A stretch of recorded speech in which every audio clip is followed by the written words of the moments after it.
ان کے لب رنگی کی نچھاور تھی کہ جس نے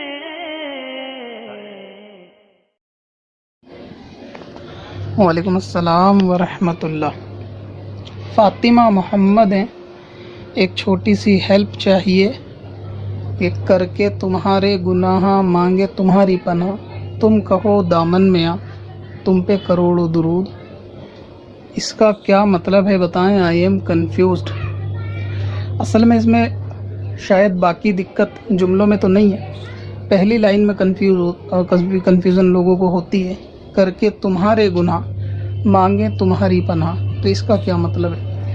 اصل میں تمہارے کے بعد وہاں پر آپ جو ہے وہ کوما لگا لیں ذہن میں کہ وہاں کوما ہے، اس کے بعد آگے کا سینٹینس کو پورا کریں، اور یہاں تمہارے سے مراد تمہارے امتی لیں، تو گناہ کو اور تمہارے کو دونوں کو ان میں دونوں میں گیپ کریں کومے کے ساتھ، تو یہ سینٹینس اس طرح بنے گا کہ کر کے تمہارے سے مراد تمہارے امتی، تمہارے چاہنے والے، تمہارے ماننے والے، کر کے تمہارے چاہنے والے کیا کر کے گناہ، اور آگے کیا کہ مانگے تمہاری پناہ، تم کہو دامن میں آ، تم پر کروڑوں درود ہوں، تم پر کروڑوں سلام ہوں۔ کیوں؟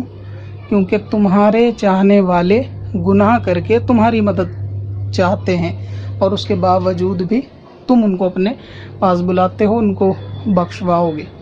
تو یہاں تمہارے گناہ ایک ساتھ نہیں ہے کہ سامنے والے سے کہا جا رہا ہو کہ تمہارے گناہ، نہیں، یہاں تمہارے کے بیچ میں فل اسٹاپ ہے، اور گناہ پھر الگ سینٹینس ہے، الگ لائن میں۔